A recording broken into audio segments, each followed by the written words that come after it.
So thank you, Stefano, for inviting us. I present a joint work with these colleagues. Some of them are here. We are all in this small group in Bank of Italy that is tasked with exploring new technologies, how they evolve, and how they can impact the businesses of a central bank. My name is Marco Benedetti. I'm the head of this team. So let's start with talking about Bitcoin.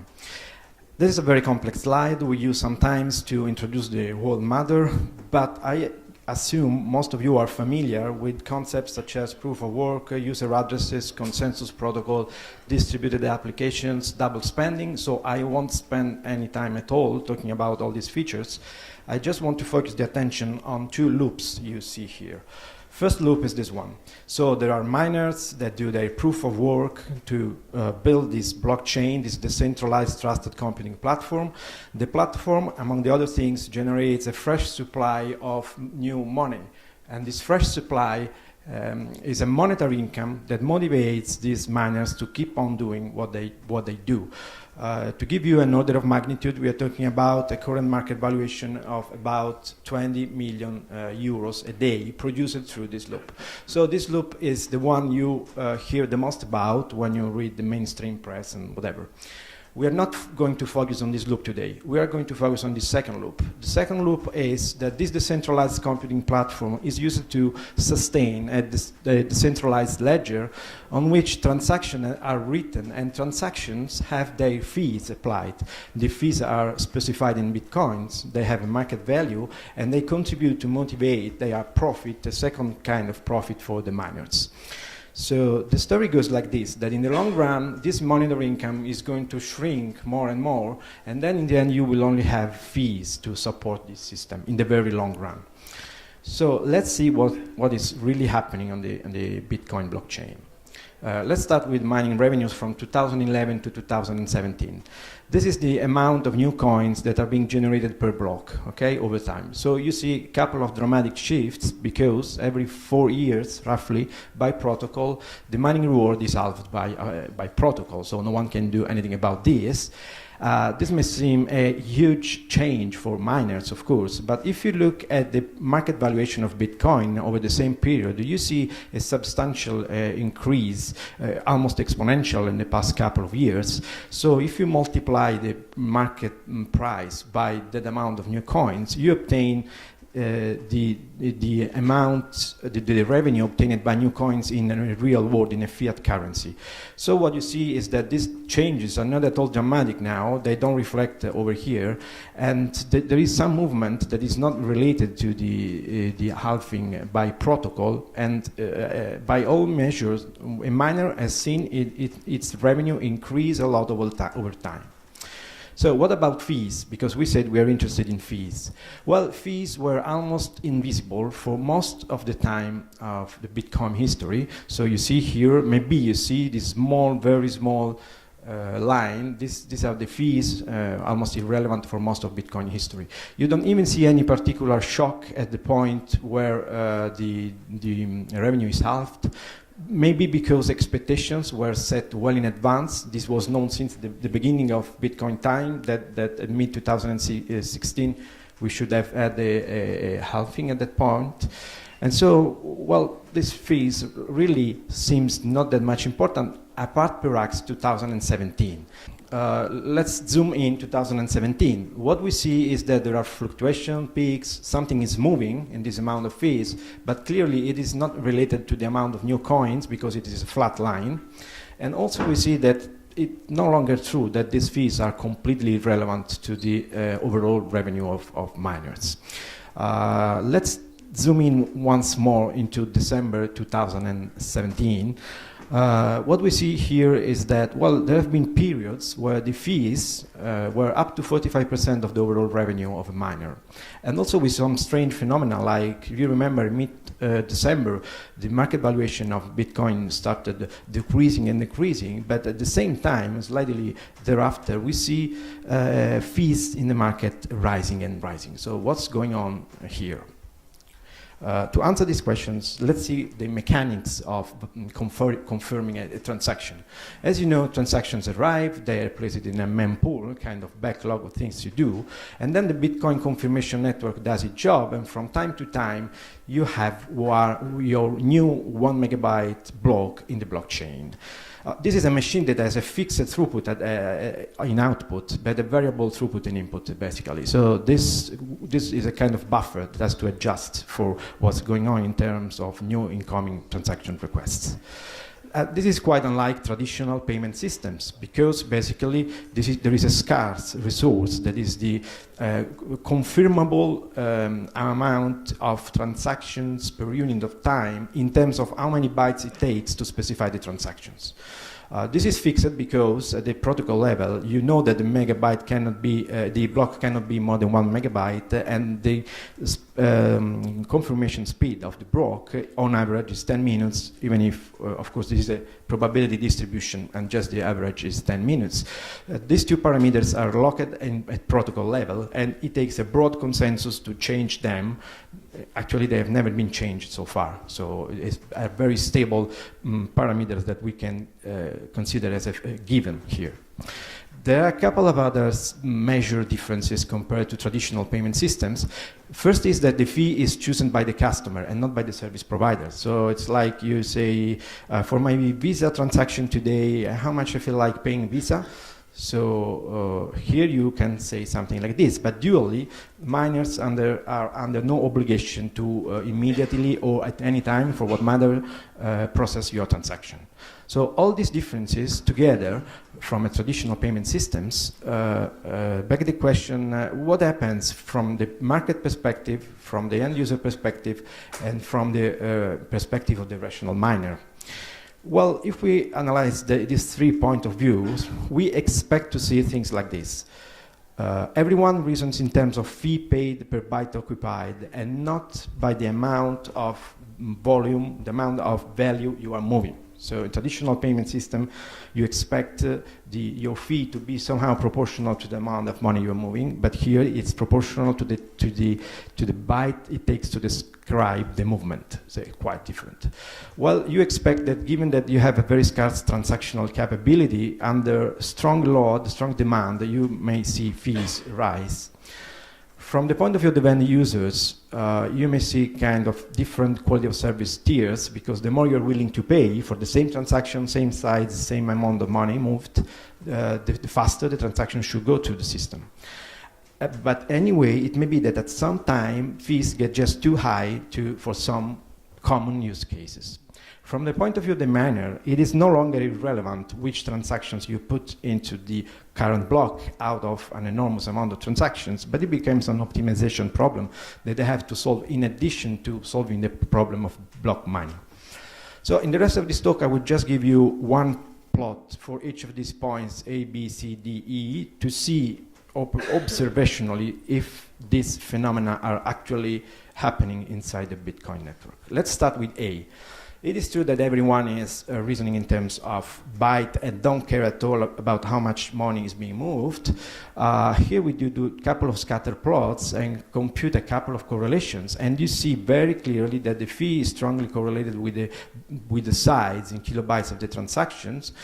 Actually, you see a lot of different, almost linear correlations, but with a different coefficient. It would be interesting to see why it is like this and not just a cloud of points, even with correlation, but we don't have time to go into these details. On the other side, you see that correlation is negligible. A lot of patterns, but they are vertical and horizontal, so they don't depend on the combination of the values of volume and fees.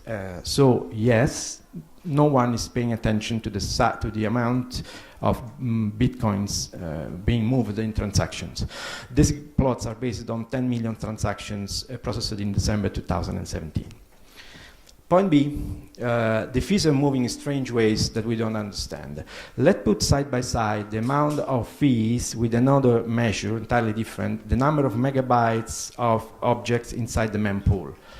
Well, if we do this, we see immediately a strong correlation, or even if you run a causality test or a statistical causality test, you see a strong Granger causality between these two time series. So what happens to the mempool size is causing what happens in the block phi time series. You may say, okay, this is quite obvious. I have a lot of transactions to choose from here, so I gain a lot of fees.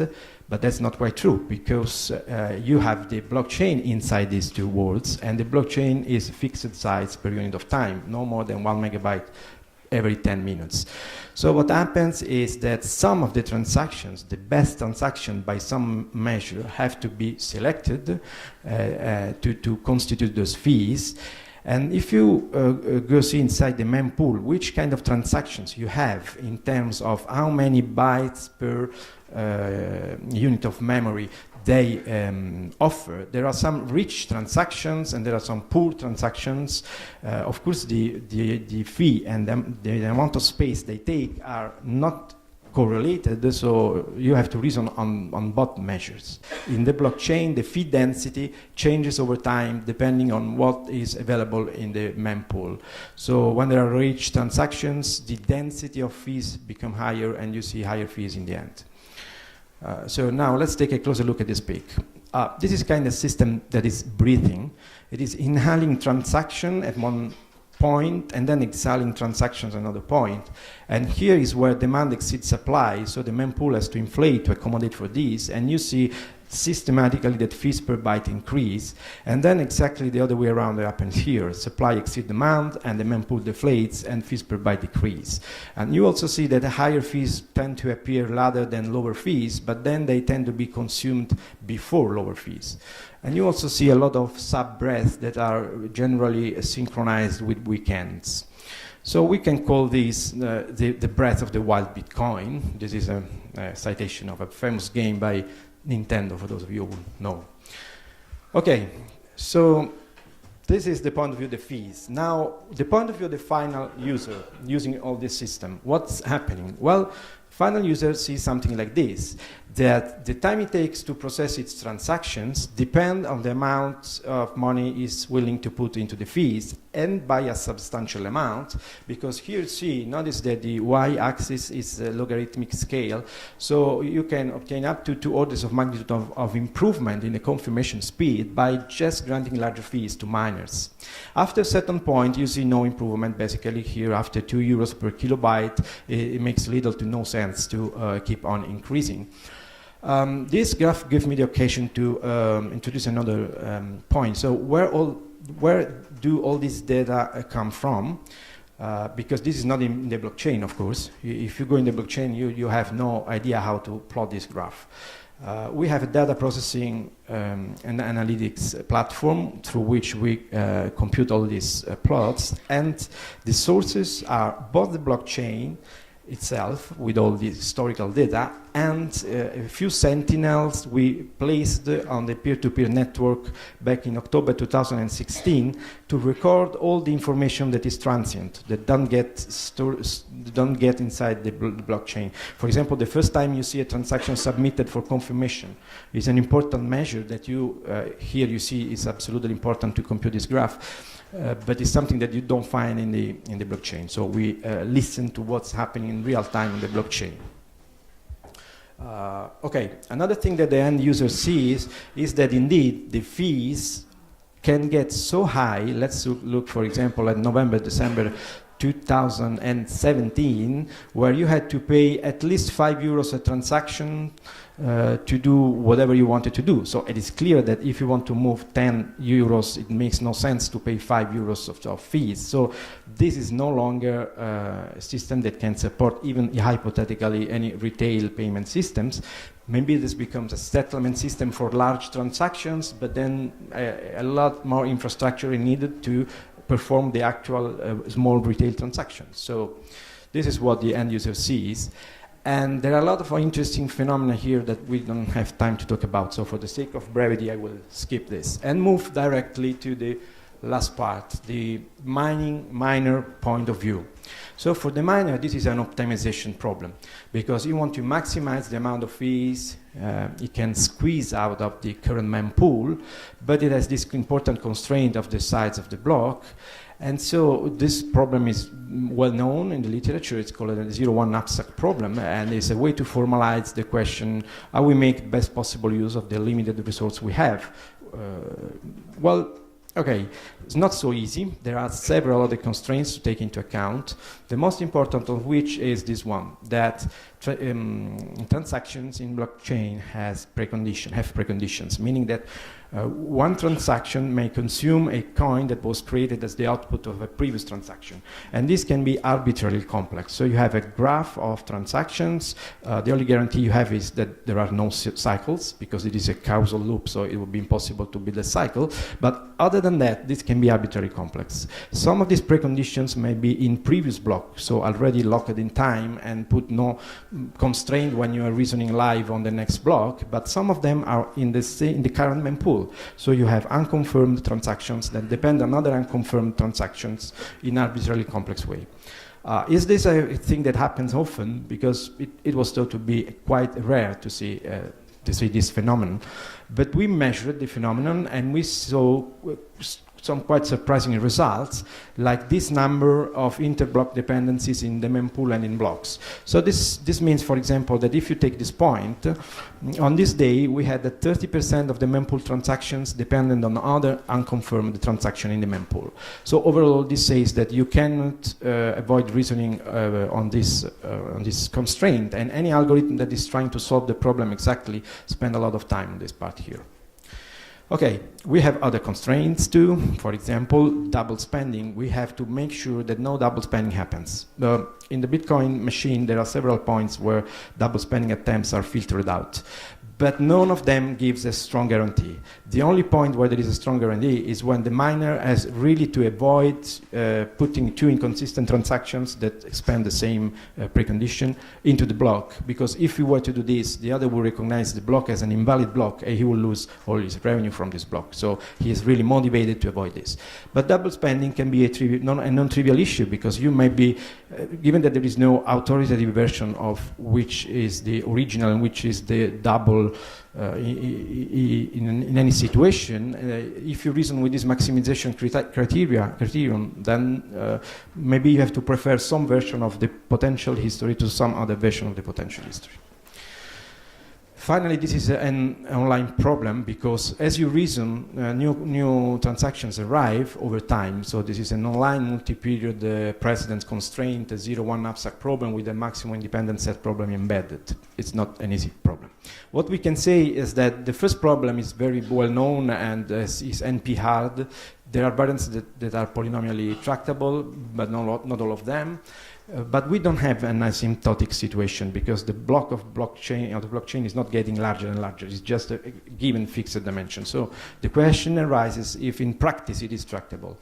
The instances we see is like this, like 50,000 euros, typical instance, 50,000 objects, transactions, to put inside 1 million memory positions. Everyone gives you a fee of, you see here there are 7 orders of magnitudes of dynamic here, and here we can change of 3 orders of magnitude from 100 to 100,000 bytes. So this is not an easy problem to solve exactly.